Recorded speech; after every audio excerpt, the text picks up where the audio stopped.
नमस्कार। नमस्कार। आज हम भगवत गीता के एक बहुत ही दिलचस्प श्लोक पर बात करने वाले हैं। जी हाँ, नमस्कार। ये श्लोक युद्ध भूमि का है, पर इसकी सीख वो हमारे रोजमर्रा के जीवन से बहुत गहराई से जुड़ती है। हाँ, और हम इसके लिए सहारे का शंखनाद, गीता से जीवन सीख नाम की सामग्री का इस्तेमाल कर रहे हैं। तो ये कौन सा श्लोक है? ये है गीता का पहला अध्याय, 12वां श्लोक। संस्कृत में है, तस्य संजनयन् हर्षम कुरु वृद्धः पितामहः सिंहनादम विनद्योच्चै शंखम दध्मौ प्रतापवान। अच्छा, ये वो क्षण है जब कुरुक्षेत्र में युद्ध बस शुरू ही होने वाला है और पितामह भीष्म शंख बजाते हैं। बिल्कुल, कौरवों के सबसे बड़े पितामह भीष्म। तो आज का हमारा मकसद है इस शंख बजाने की क्रिया के पीछे का जो गहरा मतलब है, जो मौन सहारा है, उसको समझना। सही कहा, क्योंकि ये सिर्फ एक आवाज नहीं थी, इसमें बहुत कुछ छुपा था। चलिए पहले इसका सीधा मतलब शाब्दिक अर्थ क्या है वो देख लेते हैं। हाँ, तो श्लोक कहता है कि कुरुवंश के सबसे वृद्ध और प्रतापी पितामह यानी भीष्म ने दुर्योधन के मन में हर्ष मतलब एक तरह का उत्साह जगाने के लिए अच्छा सिंह की गर्जना जैसी ऊंची आवाज में अपना शंख फूंका। यहाँ ये जानना जरूरी है कि दुर्योधन की हालत क्या थी उस समय, मतलब क्यों जरूरत पड़ी उसे उत्साहित करने की। हाँ, ये महत्वपूर्ण है। सामग्री बताती है कि दुर्योधन वो बाहर से तो बड़ा आत्मविश्वास दिखा रहा था, हाँ। पर अंदर ही अंदर वो पांडवों की सेना और युद्ध की भयानकता सोचकर शायद थोड़ा घबराया हुआ था। अच्छा, तो एक अंदरूनी डर था। बिल्कुल, और लगता है भीष्म पितामह ने ये बात समझ ली थी। उन्होंने कोई लंबा भाषण नहीं दिया, कोई सलाह नहीं दी, कुछ नहीं कहा, बस जोर से अपना शंख बजाया। तो ये सिर्फ युद्ध की शुरुआत का ऐलान नहीं था, उससे ज्यादा कुछ था। हाँ, उससे बहुत ज्यादा।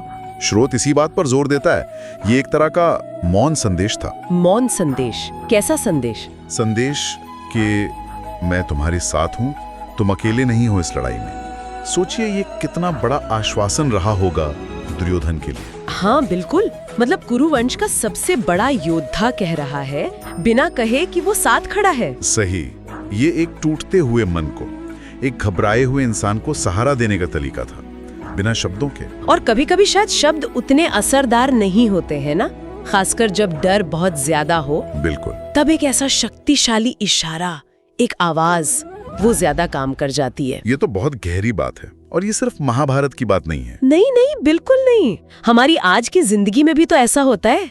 श्रुति में वो जो छात्र वाला उदाहरण है, वो कितना सही बैठता है यहाँ। अरे हाँ, वो उदाहरण बड़ा मार्मिक है।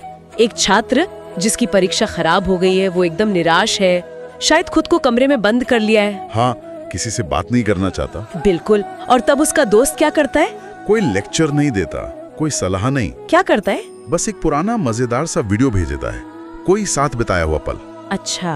और वो वीडियो देखकर जो उस छात्र के चेहरे पर हल्की सी मुस्कान आती है, शायद कई दिनों बाद, हाँ। वही है उस पल का शंखनाद, वो मौन सहारा।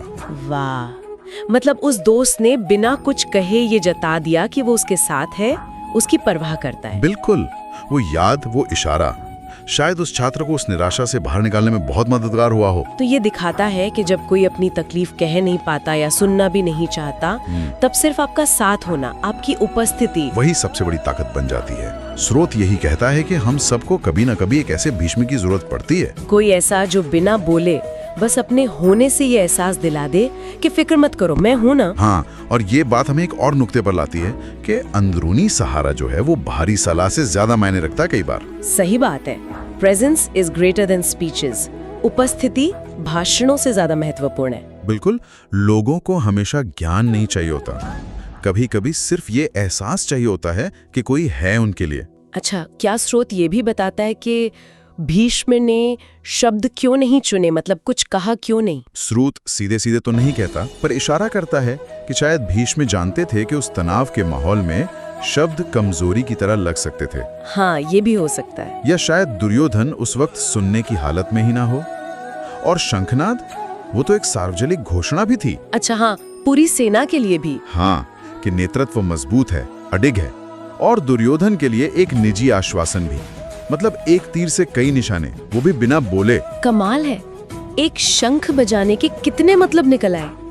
तो आज की बातचीत से जो मुख्य बात सामने आई है वो ये है कि सहारा देने के लिए हमेशा शब्दों की जरूरत नहीं होती। हाँ, खामोश इशारे, सिर्फ किसी के साथ होना, ये भी उतना ही बल्कि कभी-कभी उससे भी ज्यादा असरदार हो सकता है। बिल्कुल, जैसे भीष्म पितामह का वो शंखनाद। सही मायने में ये हमें रिश्तों की एक बहुत ही नाजुक और जरूरी बात सिखाता है। जी तो अब हम अपने श्रोताओं के लिए एक सवाल छोड़ जाते हैं। हाँ बिल्कुल। जरा सोचिए, आपकी जिंदगी में ऐसे कौन से पल थे जब किसी के शब्दों ने नहीं बल्कि उनकी खामोश मौजूदगी ने या किसी छोटे से इशारे ने आपको सबसे ज्यादा हिम्मत दी? और ये भी सोचिए कि कैसे हम खुद दूसरों के लिए जरूरत के समय वो खामोश शंखनाद बन सकते हैं। इसी विचार के साथ जय श्री कृष्ण। जय श्री कृष्ण।